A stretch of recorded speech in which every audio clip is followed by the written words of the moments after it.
alma vivente. Deus assoprou o espírito dele, do pó da terra ele pegou, de uma terra onde não conhecia o pecado, aquela terra estava automaticamente purificada pelo poder de Deus, que era o jardim próprio de Deus. Automaticamente aquela terra era purificada, pegou o espírito que era santo e colocou em uma alma santificada. Tudo era santo. Adão era semelhante a Deus em todos os aspectos. Adão era automaticamente idêntico. Vou trazer no mundo natural para a gente ter mais entendimento. No mundo espiritual é maior. Havia uma diferença entre Faraó e José. Qual era a diferença? Só o trono. O que José falava, Faraó escrevia. José era o pai de Faraó. Pensa! Deus estava com José, não era com Faraó. Só que o trono, quem sentava era Faraó. Só quem senta no trono é o rei. Portanto, a diferença de Deus e Adão era que o trono era de Deus. A terra e toda a área que prosperava estava na mão de um homem. Aleluia. Todas as coisas eram sujeitas a Adão. Adão tinha poder para chamar um leão, para sentar e ficar alisando a cabeça de um crocodilo. Misericórdia, hoje, depois que o pecado entrou. Ele era Deus na terra. E automaticamente ali, Deus começou a falar comigo: vamos fazer um homem conforme a sua imagem e semelhança. Só que o homem agora dá ouvido à voz do inimigo, do mundo. Começa a ouvir uma voz que não é verdadeira. Uma voz que fala uma coisa hoje, outra amanhã e outra depois. E Deus começou a me dizer: porventura, eu falei algo que Jesus Cristo falou, que o Espírito Santo falou que eram diferentes? O que Deus falou, Jesus falou a mesma coisa? O que Jesus falou, o Espírito Santo falam a mesma coisa? Então eles três são um. Então Deus, o que o Senhor quer dizer? Você, meu filho, é triuno. Eu sou a trindade. Você é o triuno. Você é um homem, um ser, que tem uma alma dentro de um corpo que faz moradia de um espírito.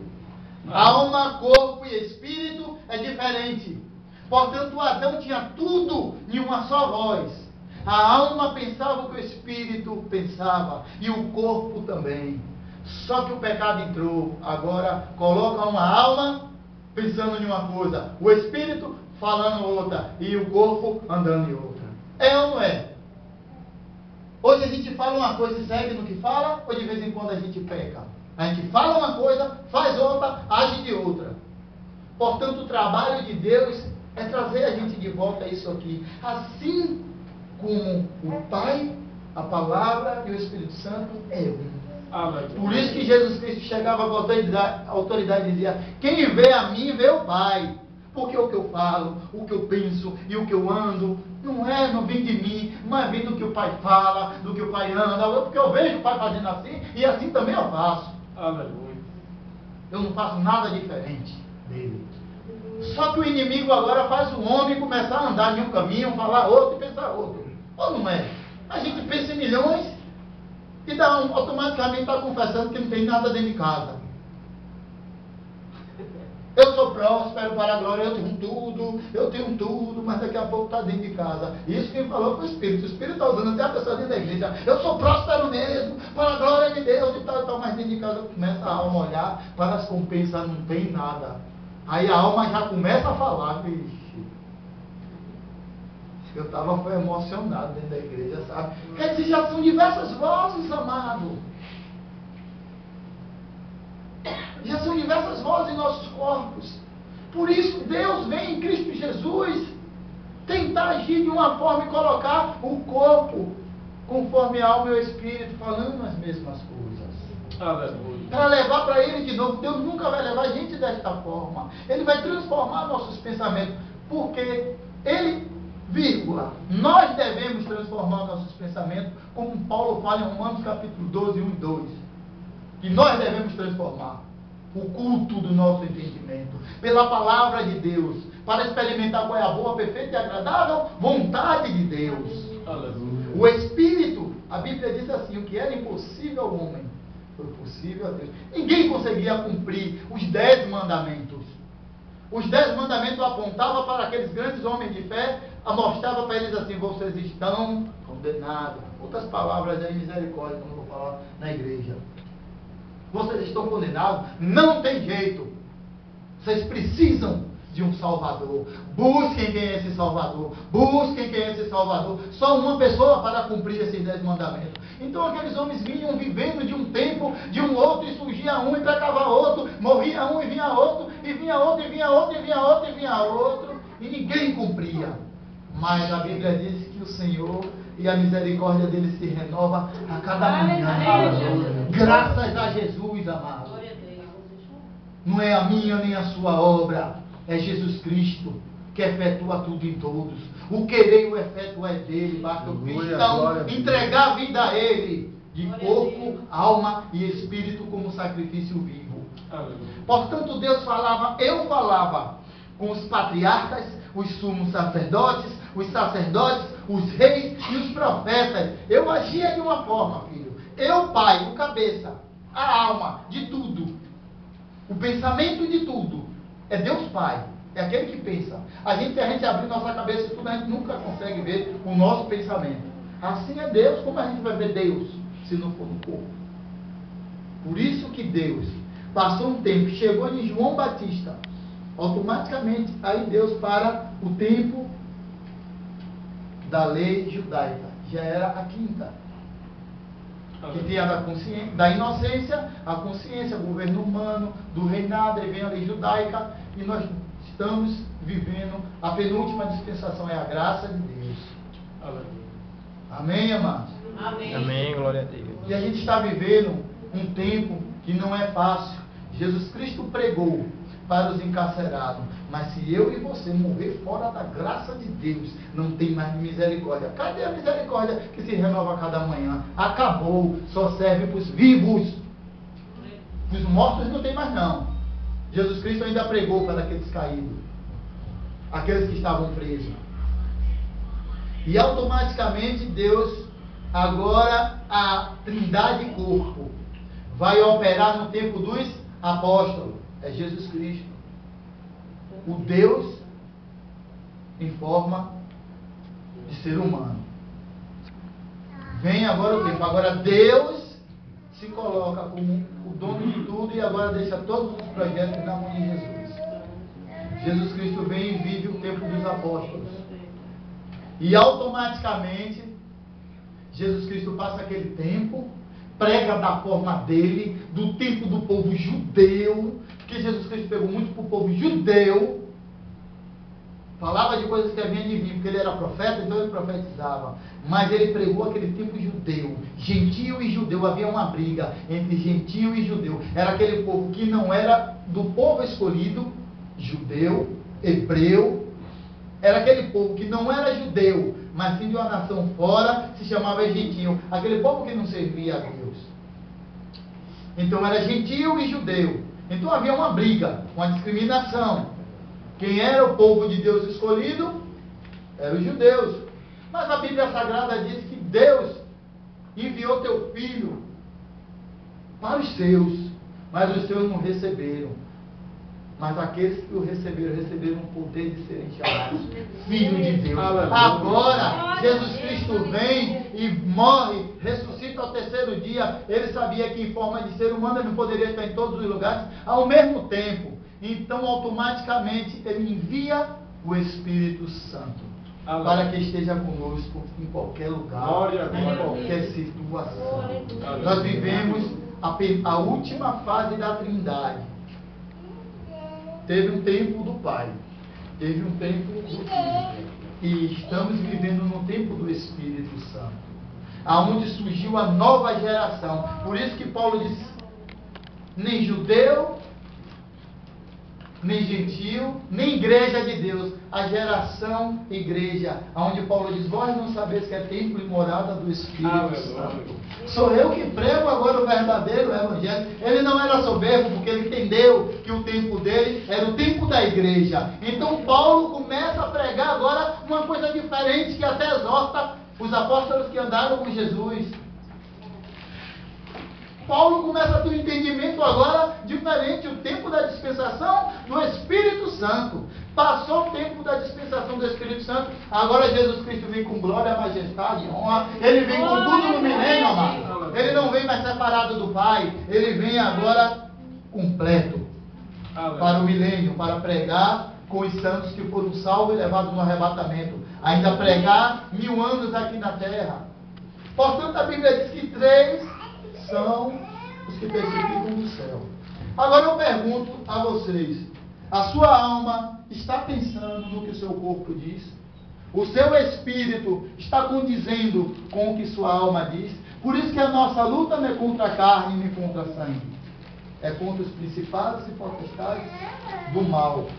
Como eu posso lutar com um povo espiritual se eu vivo carnal?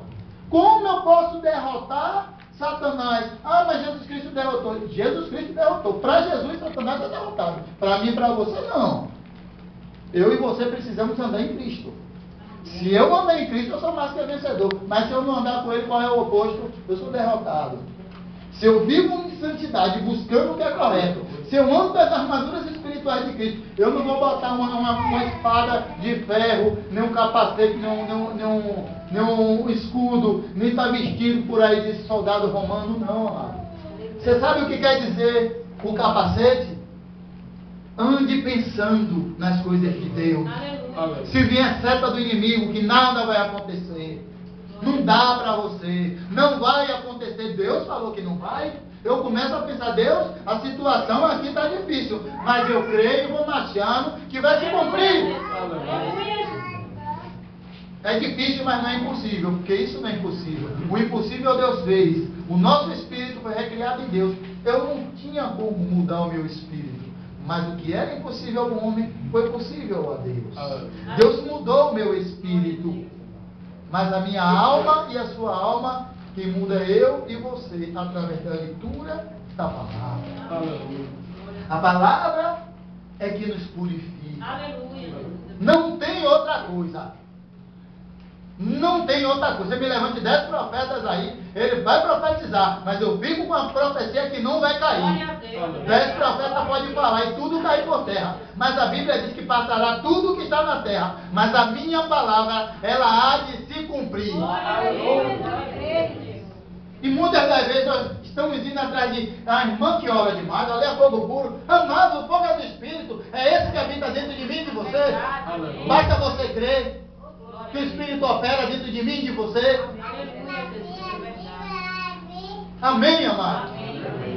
O Espírito Santo está aí, fazendo moradia e clamando a vocês: o que quer que eu te faça? E a gente não, eu quero o profeta, eu quero, e a Bíblia diz: maldito é o homem que confia num braço de outro, faz dele a sua força e se aparta do Senhor. Quem é o Senhor? A palavra. Aleluia. Glória a Deus. Se eu não tenho fé para ser curado, ninguém vai me curar aí não, amado. Porque a Bíblia diz que o justo vive da sua fé. Eu posso ser um menino na fé, em princípio, aí Deus vai me conduzindo a alguém que é mais maduro. Orar por mim, curar, mas quando eu começo a ter entendimento, é que nem uma criança, a gente dá a mão, vai segurando todo bebê. Mas quando ele começa a andar, eu vou ficar o tempo todo dando a mão, ele vai ter que andar. E dali com as quedas, os troncos e barrancos, o pai dele está atrás, você levanta e vai cuidando, vai cuidando, daqui a pouco esse menino vai crescer, mas é só. Se eu ficar o tempo todo com ele no braço, ele vai ficar menino, o tempo todo vai fazer 10, vai fazer 15, vai fazer 20, e ele vai ficar menino. Assim é eu e você na fé, amado. Se a gente está dependendo de A e de B, a gente vai ficar menino na fé, nada a ver. É o que está acontecendo, o poder de Deus sumiu, porque os cristãos abandonaram ele.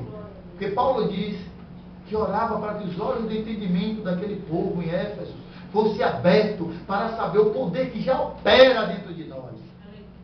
A gente faz uma coisa, pensa outra, caminha de outro, e Deus está querendo moldar o ser humano, colocar a alma no lugar, o espírito no lugar e o corpo condizendo com os três. Aí sim, Satanás tem medo e a gente está pronto. No dia do arrebatamento a gente não fica. É esse, meu irmão. É esse, meu amado. É assim. Devemos buscar o conhecimento da verdade. falar o que pensa. Então, o capacete era pensar na palavra de Deus. E o que é a couraça? Eu tenho que andar por aí que nem um centurião, eu vou estar vestido de romano pelo meio da rua, eu sou doido. Não, amado. Paulo teve uma visão natural, mas transferiu para espiritual. O que é que tem uma couraça lacrada no corpo? Quando você estiver pensando nas coisas de Deus, tem que ser cheio do Espírito. E outro firme. Ser cheio do Espírito. Porque aí vem a espada. A espada não é um andar com uma faca de 10, 15 polegadas na cintura, não, mano. O diabo não tem medo disso, não. É eu estar pensando nas coisas de Deus, cheio das coisas de Deus e falando a palavra de Deus. Porque o diabo só corre do cristão quando o cristão fala a palavra. O diabo vem dizendo que você não pode, mas você conhece a palavra e diz: eu posso todas as coisas naquele que me fortalece. A Bíblia diz que sua compensa está vazia. Mas você diz: eu não vivo por vista, eu vivo por fé. Ó Senhor, está vendo aí um feijão do bom. Eu também tem que ser assim, amado. Você só vai ver a glória de Deus assim. Ah, mas eu estou vendo meu filho está numa situação. Meu filho, se você não profetizar na vida daquele menino, ou daquela menina, ou daquele marido, ou daquele parente, que você está vendo ele andando, que você está vendo ele curado, que você está vendo ele fora do alto, que você está vendo ele vivendo em santidade, que você está vendo dentro da igreja, quem vai transformar aquele menino? Porque Deus não é levado por emoção, mas ele é levado por fé. Ele traz à existência aquilo que não existe. Aleluia! Quem crê comigo? Glória a Deus! Glória para Deus! Amém, amado? Toda honra, toda glória para Deus. E qual é a situação da sandália? Paulo, ele vê aquele soldado, a sandália havia cravas no pé daquela sandália. Quando ele andava, cravava no chão. Então, quando cravava no chão, aquele soldado muito preparado para bater na espada, era briga, capacete, era colete, escudo de um lado, espadada do outro. Eles cravavam no chão para não tomar uma espadada, escorregar e cair. Então, eles eram cravados. A mesma coisa é a palavra de Deus. Satanás, quando lançar uma seta, eu e você tem que ficar como um monte de Sião, firme. A gente pode ser até ferido, mas a gente não vai ser morto por essa guerra. O soldado pode sair ferido da guerra, mas ele não vai sair vencido. Porque maior é quem está conosco. E a gente está firme na rocha. O crente balança, mas não cai. Quem está caído é Satanás. Pecar é uma coisa. Pecar não quer dizer que derrubou o cristão. Viver no pecado, o que é? Dizer que o cristão está caído. É viver no pecado. Só que pecado por acidente. Não é pecado programado não, viu? Aí veio um pregador aqui dizendo que Deus passa a mão pela cabeça se pecar. Eu não estou dizendo, se você pensar no pecado e dar luz a ele, é diferente do que você pecar por acidente. É que nem está dirigindo um carro, ninguém bate querendo. É um acidente. A mesma coisa é o cristão. Ele não pode pecar se ele programou o pecado. Porque a Bíblia diz que aquele que está no Senhor ande como ele andou.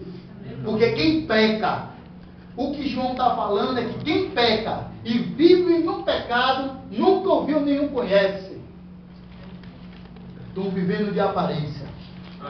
Mas aquele que peca, que corre automaticamente para o Senhor de verdade, porque Deus não sonda a ação, mas o coração, este sim. E o escudo? O que quer dizer o escudo? Eu estou ficando andando com o escudo por aí, esperando uma flecha de quem? De quem? Quem vai dar uma flecha de mim? O escudo quer dizer o cristão. Quando Paulo via aqueles homens em guerra, havia um grupo. Presta atenção, grupo. Havia um líder. O líder dava uma ordem de cara do exército. Lá na frente havia um outro exército inimigo. E aqui juntava um do lado, um do outro, um do outro, um do outro. Colocava o escudo e abaixava. Aqui vinha outro atrás, colocava um do lado, um do outro, um do outro. E vinha outro atrás, colocava o escudo. Então fazia tipo um campo de força. Onde as flechas davam e não entravam, porque só era escudo. Estava tudo fechado. Então eles iam junto, tudo aquilo, e um líder, dando a voz, vai, vai aquele grupo. Aí quando chegava perto da porta do exército, aí todo mundo tirava os escudos e invadia para lutar. E aí invadia a casa do inimigo. O que quer dizer esse escudo? O cristão que deixa de congregar, ele cai fácil. Ele é vulnerável às flechas do inimigo. Quem é que sustenta as costas dele, ou o lado, ou a cabeça, ou as pernas? Ele cobre aqui o peito, mas as pernas estão fácil, a cabeça está fácil, as costas estão fácil. O cristão tem que estar congregando. Se ele deixar de congregar, ele cai. Davi era homem de guerra. Ele vencia toda a batalha. Mas quando ele estava na guerra, um dia que ele achou de ficar em casa e deixar de congregar, porque a congregação era em luta, era dente por dente, olho por olho. Naquele tempo era guerra. Mas o Senhor trouxe, graças a Deus, agora a gente só luta no Espírito. Não precisa ninguém bater mais ninguém. É no Espírito, é na oração. Davi achou de ficar em casa. Davi achou de ficar em casa. E automaticamente ele saiu debaixo da unção, pastor. Ele saiu da direção de Deus. Ele era o rei. O que ele está fazendo? O povo dele lá. E ele está agora descansando que ele era o rei. Ele era o rei do ser humano, mas para Satanás, ele é vulnerável. Satanás não tem medo de rei, não. Saiu da presença de Deus, cai. Pode ser quem for, o rico, o pobre, o bonito, o branco, seja quem for. Saiu da presença de Deus, Satanás derruba. Porque no mundo ele é Senhor. Só tem dois reinos, o de Deus e o do diabo. Aleluia. Ou eu sou servo de Aleluia. Deus, ou eu sou servo de Satanás. Aleluia. Não tem lugar onde eu sou Senhor, amado. Eu sou servo. Portanto, automaticamente Davi fica em casa agora aos olhos carnais. Ele ficou carnal. Ele deixou de congregar. A alma dele começou a esfriar. O espírito ficou longe de Deus. Ele agora começou a ficar carne pura. Pronto para churrasco. Ele agora vê uma mulher bonita. Ele não tinha mais força. Aquele rei que vencia tudo, agora é derrubado por uma mulher. Aí Davi agora peca, manda matar os outros. Aí o crente é perigoso, o crente desviado. É perigoso. Por isso que Jesus Cristo disse que um espírito sai, mas quando ele se desvia tem 7 e piores. E pior é a situação daquele. Não vem um pregando condenação para ninguém, não. É Bíblia. Aleluia. É Bíblia. Quem falou foi Jesus. Eu tenho que falar. É 7 piores. E a Bíblia diz que a cada amanhecer, com uma glória de Deus se renova. A Bíblia diz que o crente desviado, a cada amanhecer, um abismo vai entrando outro. Espírito imundo vai entrando, é uma porta larga aberta. Portanto, Jesus Cristo, nesta noite, amados e amadas, nos convida a começar a buscar santidade. Aleluia. Glória a Deus. Deus pode não estar falando com todo mundo, mas quem está aí brincando com as coisas de Deus precisa voltar. Não é estar dentro da igreja, não. Voltar para Deus. Porque a igreja não justifica ninguém. É voltar as ações para Deus. Porque no meio do joio também tem um trigo. E no meio do trigo também tem um joio. Mas Jesus Cristo sonda todas as coisas. Por isso que ele veio hoje me trazer esta palavra para você.